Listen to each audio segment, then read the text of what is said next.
Hi, I'm Trish.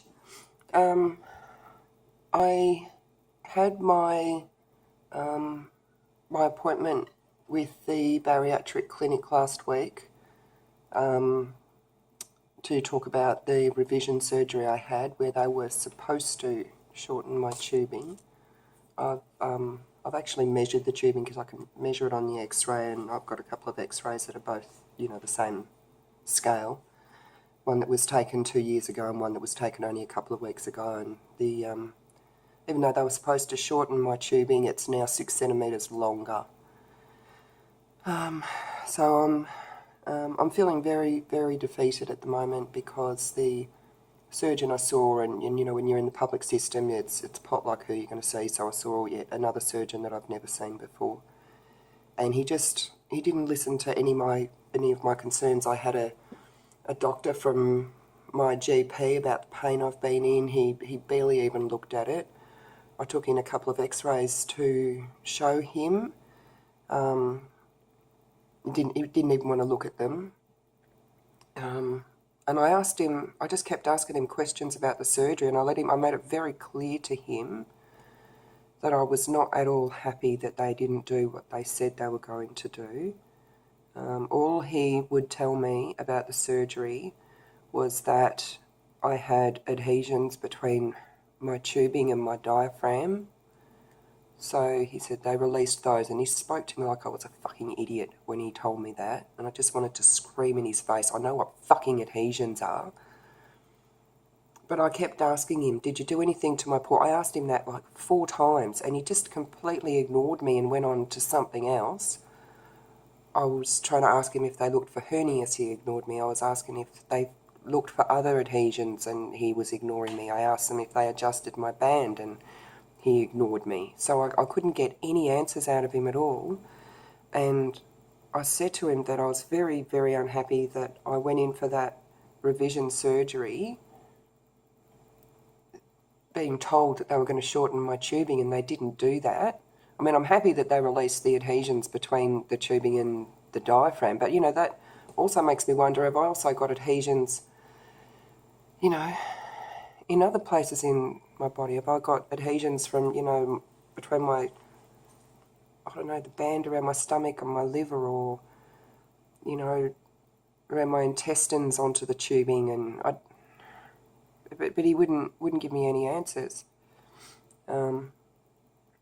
So he said, we've opened you up and we've looked inside, and it's not the lap band, it must be your colon. And so now he's saying I've got diverticulitis, and no, I haven't. I have not got diverticulitis. So he said, you have to have a colonoscopy. And I said, I don't want a colonoscopy. I've already had a colonoscopy. I've had this pain. I never had this pain before. I got lap banded. I got the pain. Since then, I've had a colonoscopy and gastroscopies and X-ray and CT and barium swallow. I've had all the tests. Now, if the pain started up and then I had a colonoscopy and there was something to see in the colonoscopy, like in my colon, it would have shown up then. Why do I have to have another colonoscopy? It's a waste of time. And I also told him I'm very, very unhappy because since the revision surgery, I've got reflux back again. So, and he said, well, just keep taking Pariet. Or he wanted me to take Nexium. I won't touch Nexium. It's bad enough with Pariet. My weight is just... When you're on Pariet, your body can't digest protein, and, if you've been in the weight loss world for long enough, you need protein. So, my body's just running off carbs and fat, I guess. So my weight's just... It's crazy. And I've got no energy. I'm just wanting to eat all the time. So I said to him, I'm not happy taking the Pariet. I'm not happy that I've had revision surgery and I've now got reflux again. I said, do you think it's worthwhile to do a gastroscopy? If you're going to do a colonoscopy, why not do a gastroscopy at the same time? And then you can also have a look at the first part of my small intestine. He said, oh, no, we won't look at your small intestine when we do a gastroscopy. We only look as far as a duodenum. And I'm thinking, that's bullshit. You can go further. I've had gastroscopies before where they go further. But he said, no, we won't do a gastroscopy. You can just stay on the Pariet for a while and we'll see how you go. And I said to him, you can't just keep giving me all these general anaesthetics. It's not good for me. If you're going in to do a colonoscopy, do a gastroscopy at the same time. But he seems to think that, it's okay for me to just keep having general anaesthetic after general anaesthetic for bullshit stuff that they've already looked for. I also told him that I'm swinging between my band just being so tight that I'm having to vomit like almost every time I eat, to being able to sit down and just eat like normal person servings and, not have any problems. Although, for the last week that hasn't been the case. I'm vomiting almost every time I eat. I'm having to vomit. I'm having to make myself vomit because it's just, I get like 1 or 2 bites in and it's sort of like being stuck, but not. It's really painful. Like I can feel the food trying to go through my band and it's just not going through.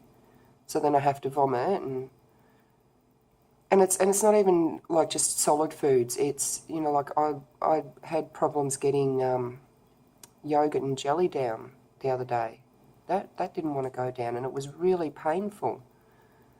And and it hurts every time I eat. Even if the food does go down, it's hurting going down and I'm just so tired of it. I've got my daughter's birthday coming up next week and all I want to do, I just want to take her out for lunch and I want to take her out for dinner and I want to be able to do that without having to run off to the toilet and vomit. I've got a friend coming over this afternoon and I'd like to be able to sit down with her and, have a cup of tea and a couple of biscuits or something. And, I'm going to be so embarrassed if I've got to run off to the toilet and hope that she doesn't hear me vomiting. And also, I looked at my band, like on the X-ray, and this is what it does to you when you're not getting any answers and no one's listening to you and everyone's saying, okay, well, yeah, you started getting that pain when we put the lap band in. So as part of all the testing, we did a colonoscopy. But now we're saying, oh, it's not the lap band, but we're going to do another colonoscopy to have a look for nothing. So I'm just so tired and I don't know what to do. I don't know how to make this better. I also asked him, because when they sent me home from the hospital, they had paperwork there from the surgeon saying that I needed to have an overnight stay. But they didn't see that, so they didn't have a bed for me, so they sent me home. I told him that I wasn't happy about that. He didn't care about that. I also asked him, did I need to do fluids for 2 weeks and mushies for 2 weeks? And he said, oh, well, you don't need to do that if we don't touch your band. And I said, did you touch my band? Did you do anything to my band? And then he just went on to talk about something else. And I said, did I need to do 2 weeks of fluids and 2 weeks of mushies? And he said, well, it won't kill you to do it. It's not going to hurt you. And I said, but no one can tell me if I needed to do that. I did 2 weeks of mushies and 2 weeks of fluids, and no one can tell me if I needed to or not. And then, like, when I saw him, it was like 4 weeks post-op, just over 4 weeks post-op. And when I was, like, being discharged from the hospital, I said, do I have to, like, not go to the gym for, a certain period of time? And they're like, oh, no, just do what you did last time when you first got banded. So, like, I haven't been to the gym and my fitness is so terrible at the moment. I'm getting puffed out walking up steps. And so I haven't been back to the gym. And then I said to him, oh, is it all right if I go back to the gym? He's like, oh, yeah, sure, yeah, go back to the gym. That's fine. I'm thinking I probably could have gone back to the gym after a week as well.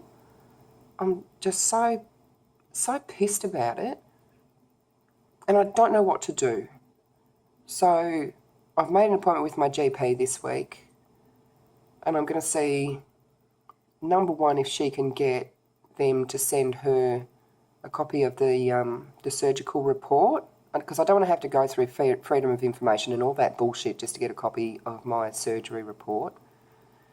Hopefully they will do that without any problems. Otherwise I will have to go through Freedom of Information and all that crap just to get something that's been written about something that they did to me anyway, and see exactly what they did in that surgery, because I've got a feeling, I'm pretty sure they did something to my port because it feels different. I can also feel the tubing coming out of my port. I never used to be able to feel that. Also, and he checked my belly, he poked around my port, and it really hurt. And like for the first few weeks after the surgery, my port wasn't sore at all. Like I felt it and it felt fine. It felt a lot smaller, felt like it was in a different spot, but it felt fine. There was no pain. And then he goes poking around in my port and it really, really hurt, like really hurt. And I told him, I said, that really hurts. He didn't say anything about that. It was like, it was normal for my port to be sore. So I think they've done something to my port. It definitely looks like they've changed the tubing because it's longer and the connector on it looks different as well. And I don't know why I've suddenly got reflux and why I suddenly can't eat without pain and a lot of the time without needing to vomit.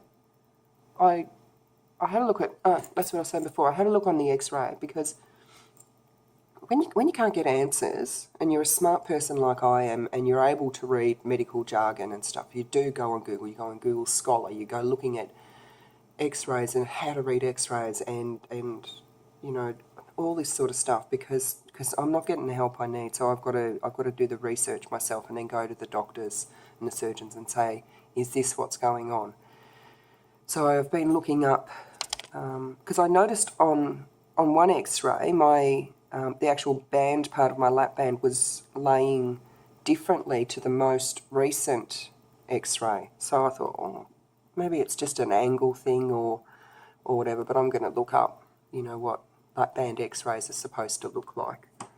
So I did that, and they're meant to look, they're meant to be on a particular angle, like between 4 and 58 degrees, which is like basically, I've got to do it so that you can see, so that the band lies the ideal position from 2 o'clock to about 8 o'clock. And it's supposed to look like a rectangle shape, even though it's like round, but because you're seeing it like straight on, it's supposed to look like just a rectangle because the front and the back are superimposed over each other. And the x-ray from 2 years ago looks exactly like that. Then the x-ray that I had done a couple of weeks ago, it doesn't look like that anymore. It's still lying at what looks to be a decent angle, or maybe a little tiny bit changed, but it's got, you can see, like it's like instead of being like, how do I explain this? Just say that's the lap band, but it's like empty in the middle. On x-ray, it's meant to look like that. Now mine looks a little bit like that, so you can see like some gap through the middle, and there's actually a name for it. It's called the O sign, and radiologists are supposed to look for that in lap-banded people because if the lap band moves from looking like a rectangle shape into an ovoid shape, or like an oval or round shape, it means it's slipped. So now I have to go back to my GP with my x-rays that I actually threw a bit of a fit over my x-rays and I creased them all up and jammed them in my bag when the surgeon didn't want to look at them, so they're a bit messy now. But I've got to go back again with the x-rays to my GP and say to her, I want the radiologist to look at these again, and I want a radiologist who knows what a lap band is supposed to look like within a body. Because if that's a slip, and that was taken 2 weeks ago, and I wasn't having as much trouble eating then as I am now, so it's probably slipped even more. And because I've been vomiting so much, I've probably made it worse. So they're probably not even going to be able to fix it by just taking all the fluid out. And I don't even want anyone touching me to take fluid out because I'm so sore around my port area. So now I might have to have surgery to get the band repositioned or some shit, because that's what I need. And when they couldn't even tell me if they shortened the tubing or not, and that's what I went in there for, and they didn't even say, okay, well, let's pop you back in and we'll do what we said we were going to do. I'm really sorry that this video is so negative and so it's probably coming across very, very aggressive, and I apologise for that. I do that. When I get pissed off, I just spurt out all the aggression, and it's like I'm like directing it at whoever I'm talking to, and I'm not. I'm just getting it out. So I'm sorry if this is coming across really aggressive or whatever. I don't know what to do. I just feel beaten down and defeated, and like I have no like professionals that I can go to who will listen to me so that I can say this is not right, something is not right here. I need someone to listen to me and fix this shit.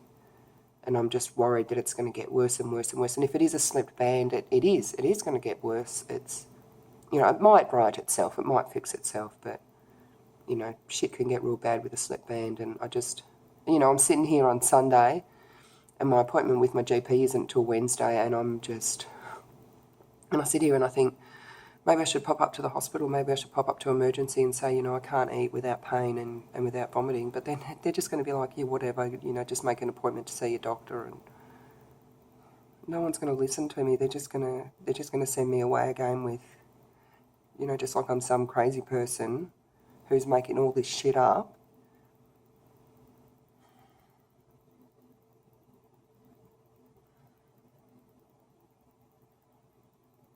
So anyway, I'll let you know what my GP says on Wednesday. She really tries to help me, but she's so limited in what she can do. So I'll make another video. Unless, of course, you know, like my band completely slips and my stomach turns inside out and I die. Then you just won't hear from me again. You'll get some really awkward video message from my daughter saying, you know, Mum died. That's it.